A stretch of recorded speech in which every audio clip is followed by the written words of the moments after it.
Police সূত্রে জানা যায়, পলাশীপাড়ার কৃষ্ণনগর দক্ষিণপাড়া এলাকায় পারিবারিক বিবাদকে কেন্দ্র করে এক গৃহবধূকে রামদা দিয়ে কুপিয়ে হত্যা করে গৃহবধূর কাকা শ্বশুর সুফল বিশ্বাস। এই ঘটনায় এলাকায় উত্তেজনা সৃষ্টি হয়। পরিবারের লোকজনদের দাবি, গৃহবধূর মাথায় রামদা দিয়ে কোপ মারে সুফল বিশ্বাস। গুরুতর আহত অবস্থায় গৃহবধূকে পলাশীপাড়া হাসপাতালে নিয়ে গেলে চিকিৎসক মৃত বলে ঘোষণা করেন। ঘটনার খবর পেয়ে পলাশীপাড়া থানার পুলিশ ঘটনাস্থলে পৌঁছে তদন্ত শুরু করে। পলাশীপাড়া থানার ভারপ্রাপ্ত আধিকারিক দীপঙ্কর মণ্ডলের নেতৃত্বে বিশাল পুলিশ বাহিনী তল্লাশি চালিয়ে গতকাল গভীর রাতে আসামিকে আটক করে এবং তার দেখানো মতো জায়গা থেকে ধারালো অস্ত্র পুলিশ উদ্ধার করে। আজ ওই ব্যক্তিকে আদালতে তোলা হলে আদালত 5 দিন পুলিশের হেফাজতের নির্দেশ দেন। কিভাবে মৃত্যু হলো স্ত্রীর? আমার বাড়ি কৃষ্ণনগর। আমার নাম উত্তম কুমার বিশ্বাস।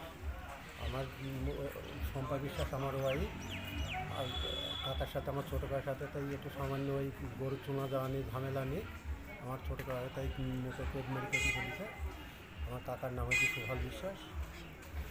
আমার দুটো বাচ্চা, দুটো মেয়ে। বড়টার বিয়ে হয়ে গেছে, ছোটোটা তাই 5-এ বিয়ে। কাকে মেরে ফেলেছে? আমার ওয়াইফকে। কি নাম ওনার? শম্পা বিশ্বাস। বয়স কত? বয়স 41। কি দিয়ে মেরেছে? ঘুষে দুটো মেরেছে, কোথায়?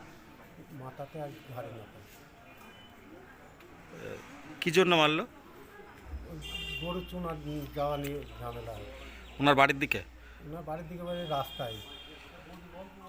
তাই নিয়ে বচসা হয়।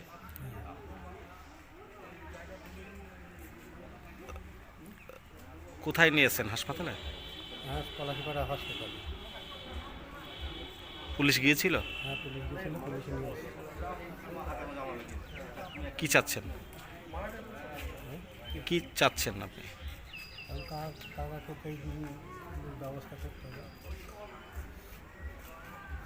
আপনার নাম? আমার নাম উত্তম কুমার বিশ্বাস। বলুন। কী হয়েছে? কালকে থেকে একটু ঝুট ঝামেলা হচ্ছিল বাড়িতে অশান্তি যেমন হয়। আজকে ওই নিয়ে অশান্তি হয়েছে কোন দুপুর টাইমে কাকার সামনে হয়তো দু এক কথা মেয়ে ছেলে মানুষ যেরকম মা মুখে বলে এরকম বলতে বলতে কাকার মাথা হয়ে গেছে। ঘর থেকে দা নিয়ে এসে গলায় কোপ মেরেছে। এই তো কে মেরেছে? ছোটো কাকা কি নাম ওনার? সুফল বিশ্বাস।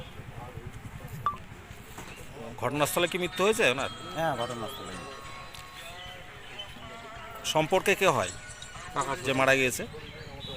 আমার না, সম্পর্কে মহিলা হচ্ছে ওর নাম কি? বৌমার শম্পা বিশ্বাস। বয়স কেমন হবে? 38 বছর। 38-40। তারপর কারা দেখে? তারপর বাড়ির লোক সবাই আসে, দৌড়াতে গিয়ে দেখে ওই অবস্থা। তারপর তো হাসপাতালে নিয়ে আসে। তারপর পুলিশ হসপিটালে নিয়ে আপনারা কি চাচ্ছেন? আমরা চাইবো এখন সবাই আসুক, দেখি কি বলে, কিভাবে কি করা যায়, যেটা হবে সেটা করতে হবে। সবই তো বাড়ির ব্যাপার, বুঝতেই পারছেন। আপনার তাদের বাড়ির মেয়ের বাপের বাড়ি যেটা চাইবে সেটাও করতে হবে। একটা কিছু তো ব্যবস্থা করতে হবে, না হলে হবে বলুন। আপনার নাম? আমার নাম অনুপ বিশ্বাস। আপনি কে হন? আমি বৌদি হচ্ছে আমার এটা। একই বাড়ি? একদম।